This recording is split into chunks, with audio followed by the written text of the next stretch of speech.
Seen through the fog. Have you ever experienced real fog?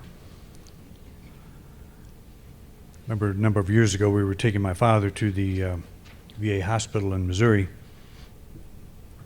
and it was a very foggy morning, and there's all kinds of dangerous things that wouldn't necessarily normally be dangerous, but we ran into a small herd of deer and did not hit them, but just barely managed to avoid that. But you can't see much in fog. And so that's why we refer to the mental, emotional uncertainty, disorientation that we sometimes experience as a fog. And what we actually mean when we say, I can't see, I don't know what to do next in my life, it's not so much a seeing thing, although it is an inner visioning, but it is an emotional, a feeling thing, an intuitive thing. That something in us feels like it's cut off from the kind of guidance that we feel we need at a given moment. And we've all been there, and as I said early in the opening, that age really has nothing to do with this. And you would think that the older you would get, the less prone you would be to foggy days, foggy periods of life, and that's not necessarily true. But as I think back on my own life, there's never been a period where there wasn't fog. When I was, I don't know how old are you in the first grade? 6? Yeah. I was in a very foggy period when I was 6. We moved from one part of town in St. Joseph, Missouri to another, which meant that I had to change schools from kindergarten to first grade. And I was totally traumatized by this. I couldn't see any daylight ahead. And so I screamed and cried all day long, first grade. My teacher, Mrs. Schindler, probably never forgot me, but not for all the right reasons. I was not a happy camper. But I can think of every period in my life when I have felt lost in some way. And so, because that feeling doesn't feel good, we tend to brand it as bad. But it's not necessarily true. We all have moments of doubt, times when the road ahead seems shrouded in a fog of uncertainty. But it's often when your world is shrouded in fog that you gain your clearest vision. I think it was Oliver Wendell Holmes who said, "A man never rises so high as when he knows not where he's going." The reason that's true, I think it's true, and it doesn't feel like it's true at the time, is because we stop depending so much on the intellect and we open ourselves intuitively to that greater intelligence that pushes through us. We can no longer, when we are confused, that means that we are not able to rely on the information that we consider true, that it's not working for us, it's not holding water for us. And so we're in a place where we don't know what to do, but what we're really saying is there's just a part of me that doesn't know what to do. The intellectual side doesn't know what to do. All of the facts that I have accumulated don't seem to add up, and they don't give me a way out. They don't give me a way through this whole thing, whatever this whole thing is. And I think that's what Holmes was talking about, that we get to a point where the intellect runs out of options, and that's where the intuition begins to open. And the soul is intuitive. The soul is not intellectual. The soul is constantly connected to that larger presence that we call God. The soul is the individualized expression of infinite intelligence. And yet with our daily life, most of us operate at the intellectual level. We're always weighing facts, and we're always making decisions based on information or input through the senses. And we, in a broad sense, call this the intellect. So when that becomes unreliable or it becomes confusing, we're almost forced to open up to something else. If we can either go through a very long depression thinking there's no answer, or we can say there's an answer, I just don't know what it is, but there's a part of me that does. And that part of me that does know the answer is the intuitive side. It's the soul that is connected to infinite intelligence. So it's often when your world is shrouded in fog that you gain your clearest vision. And this will be a process. It always seems like that's what the fog is. It's a negative thing. We don't want it. And so we want to get rid of it. So we search and search and search for answers some way through the fog. And if you have experienced fog, you know that the faster you try to go through it, the more dangerous it is.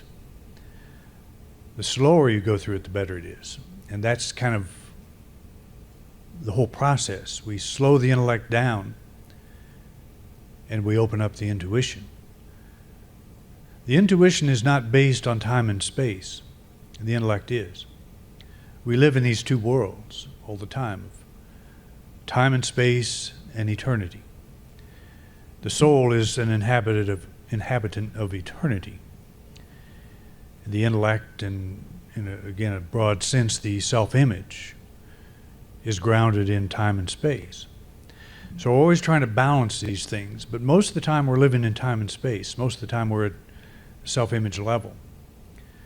And that is why change feels so devastating sometimes, because it's a change to the self-image. It's a threat to the self that we have defined as us, and the world that we have built around that self. So we get to a place where that self doesn't know what to do, and it feels very awkward, it feels very lonely, very fearful. All the things that we don't like, that's what it is, it feels like. And so as we begin to slow down and reopen our intuitive side, we say, okay, I don't know what to do here. I don't know. My self-image does not know what to do. But something in me does, and that is the soul. And so that's the time we pull back from trying to develop our plans and trying to figure out what our purpose on this planet is and all of the things that we go through. And we open ourselves to that eternal presence, the soul. Whether life is good or bad, whether we deem it good or bad, the soul is changeless. The soul doesn't go on any roller coaster ride. It is an expression of God. And it's pretty amazing to think that that part is always with us, and yet we abandon it. We mentally abandon it. We pull away from it because we trust the senses. We trust more what we see and hear and feel and touch, taste and so forth. That we forget that we have this larger self. We don't just have this larger self. We are this larger self. And so that's the letting go of the struggle to understand, the struggle to find the right way. And we're not being irresponsible. We're just taking a season where we step back and we agree to experience the deeper level, the soul. I talked in one of my books about camping and sailing down at Lake Powell, and how at night I was using a flashlight there in Utah, and it is you don't need a flashlight in Utah at night, because I discovered that as I turned the flashlight off, that the whole universe appears. It's just like when you focus the flashlight, that's your world, that little circle, that little beam. And we look at whatever it is that's in that little circle and we say, I don't know what to do. There's nothing in this circle that tells me, that guides me, that shows me what I need to do. So what do? You turn off the flashlight. And you suddenly realize that you are in infinity. It's not a place you go. It's a place you always are. That's what we are. It's a pretty incredible, very simple, but pretty incredible revelation. And it's a little hard to appreciate this analogy in town with all the city lights and so on. But you get out in Utah, as you guys, I'm sure, found. It's probably a little different than Rochester, if I were guessing. I don't even bring my telescope out in town here in Grand Junction. We're not that big of a city, but we lived in Evergreen at 7,600 feet, and it was just, there was no light up there. So it was a wonderful place to have a telescope. But that universe that we live in is there all the time. But our eyes are so filled with earthly light, earthly questions, earthly this and that, self-image stuff, that we forget that, and we try to get more batteries, make our light brighter, and find our way better. And yeah, we can see further with good batteries and a strong flashlight, but you can't see near as far as when you turn it off. We don't even know how far we can see when we look up the night sky. We don't know how far that is. There's a lot of estimates and guesses and so on, but it's far enough. Everything we need is within that visual context. So this is what it's about, to be lost. What are we lost from? There are no options within that beam of light from our flashlight. So my life has fallen apart. Is that really true? We look at our life through the senses, through the eyes of the intellect, and we don't see any options. We don't see any directions we can go. So do I have any value? Is life worth living? We don't want to answer that question until we do a little experiment, and that is turn off the flashlight. Take time to be still and listen to the soul. Something has brought us to this point. And whatever that something is, and we know what it is, will carry us on. We think we lose our faith, but in truth, you can never lose your faith. You only lose the false perception of what you once believed to be true. That's a very important idea.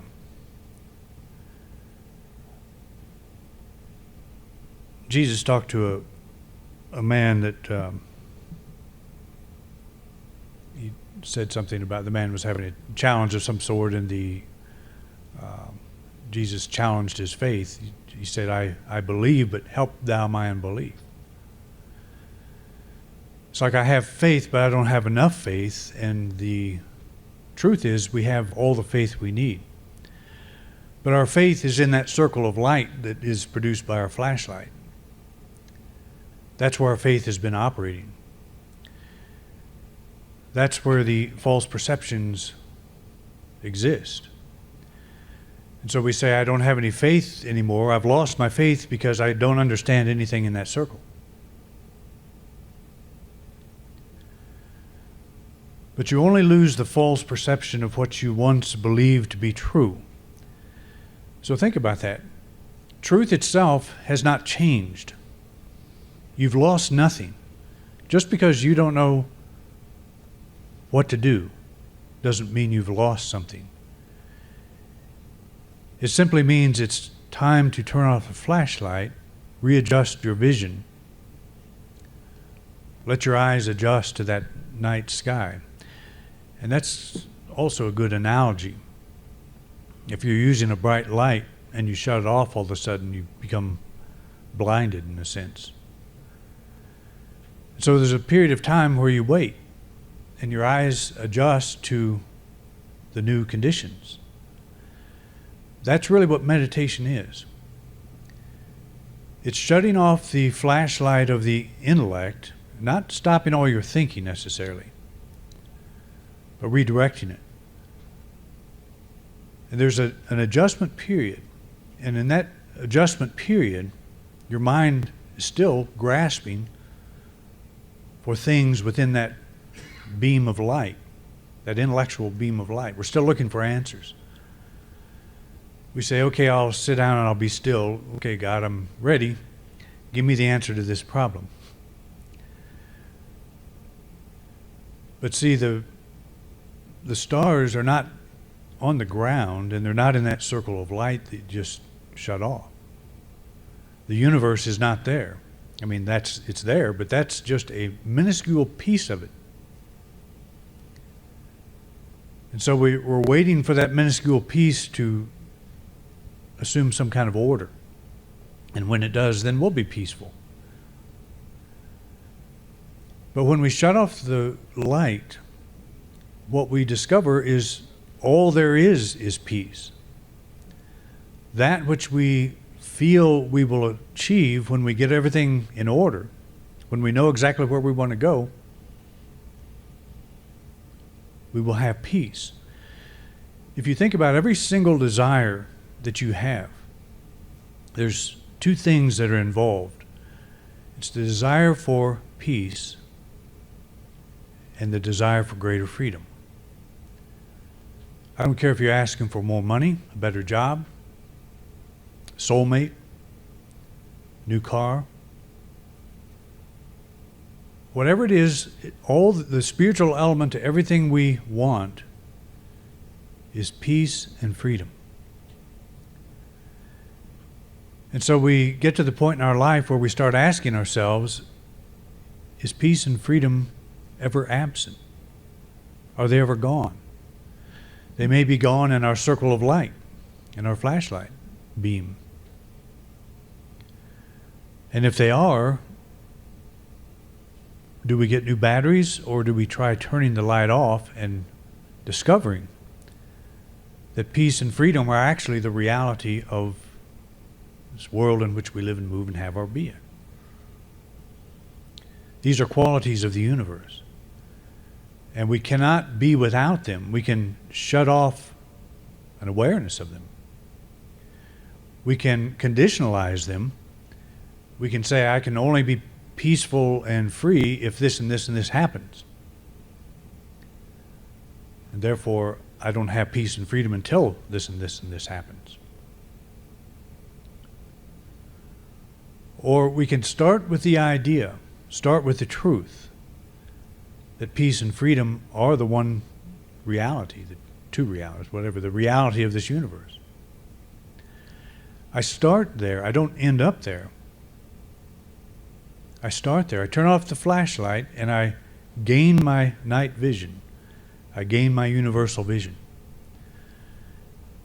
I gain the assurance that everything is okay, that all is well. I don't regain faith, I regain understanding. That I can never lose what I deeply seek, peace and freedom.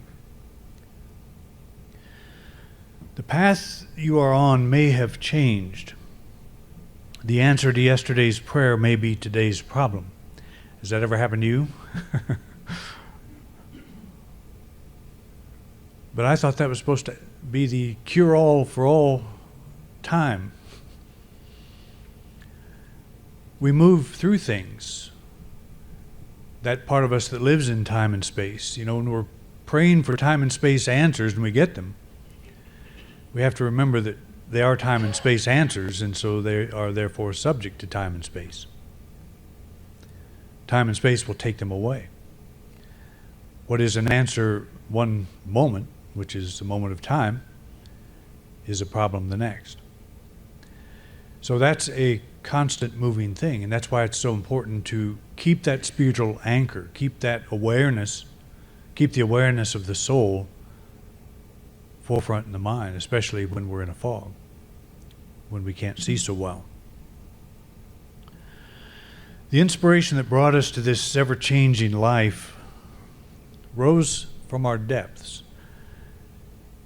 And that's the peace and freedom, the desire we all have for peace and freedom. It is a natural uprising, a pushing forth of this universe. And all of the things we do, all of the things we try to acquire and achieve and so on, all of these are vehicles through which we express peace and freedom. That's the whole objective. And if we come up with things that we are doing, if we get into a business, for example, because we think we'll make so much money that it'll give us peace and freedom, and we find that running that business actually takes away our peace and freedom, we lose our peace and freedom as a result of trying to keep all that going. Our prayer was answered that we got the business, but then we have a new problem. We have the thing we thought would give us peace and freedom that is actually taking peace and freedom from us. So we were inspired to do that by this universal energy, God.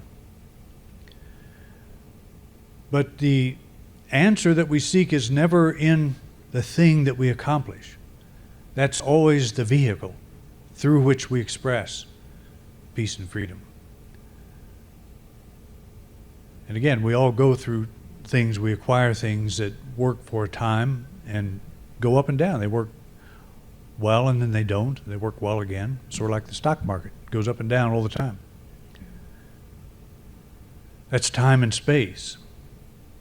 But that constant is that pushing forth through us that desire for peace and freedom.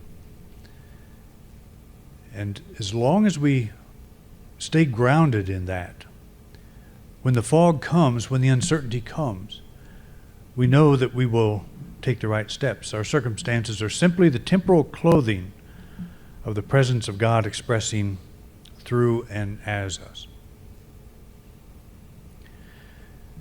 One of my favorite writers of all time was Emma Curtis Hopkins.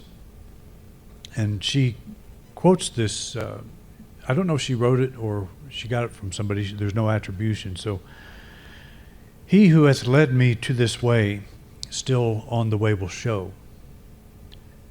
He who hath taught me of this way, still more will make me know. Beth made me a little sign embroidered. These words are embroidered on a little placard on my desk. It's a very comforting thought that he who hath led me to this way, that place that you are in your life right now, you've been led to, still on the way will show. If you don't know what to do, it brought you to this point. Will it suddenly abandon you? Will it suddenly become irrelevant? That which brought you to this place, this point? Would it bring you to this place of birth and not deliver? If your life changes, that's something else. It doesn't mean that God has failed. It doesn't mean that guidance has failed. He who hath taught me of this way, still more will make me know. So why am I sitting here saying, I don't know what to do? Why don't I say, he who hath taught me of this way, still more is making me know? That guidance is still active. Because my little flashlight circle world is confusing, doesn't mean God is. It doesn't mean the larger picture is not still in play. So our sandcastles come and go, the sea remains. And what I was thinking here was we're drawn to something like the sea because, I love going to the ocean. There's something very powerful about that, and very, it's a physical reminder of the infinite, of this infinite ocean of God in which we live and move and have our being. But if we dally around on the beach for a while, as we would, we might start building sandcastles. And we might there's a lot of contests that go on. We were up in Washington one summer, and they had just had a contest, castle building sand contest, sandcastle contest, something like that. And already these sandcastles were being washed away, but you could tell that they were just works of art, absolute works of art. And when they put them together, they photographed them and everything, so there's proof that they're beyond anything you would think of as a normal sandcastle. And so while you're engaged in building sandcastles, it would be very easy to forget the ocean, the thing that brought you there in the first place, the consistent thing, the thing that will come in and take your life's work away. So we forget, am I here to build sandcastles, or am I here because I'm an expression of the infinite, that I was drawn by the ocean, drawn by this larger reality? That's our challenge, is to withdraw from appearances, pull back from that circle of light, from that beach where I'm building sandcastles, and reconnect to that larger truth, that larger reality. So in our moments of uncertainty, we open our hearts to the assuring truth that God is with us, that new ways of being in this life are now unfolding for us, that the apparent end is only a new and fresh beginning. So if you feel at this point in your life that you are at an end, or that you are at a phase maybe you are confused by, just kind of let that go. Let that go and open yourself to that ocean, or to that universe, that sky full of stars. Not try to make anything happen, but reconnect with it. And as you open yourself at this deeper level, this new inspiration rises, new ideas come forth, and that which brought you to this point will carry you to the next. It can't help it, because you are the expression of it. It needs us as much as we need it. All right? Thank you for coming out, and we'll see you next time.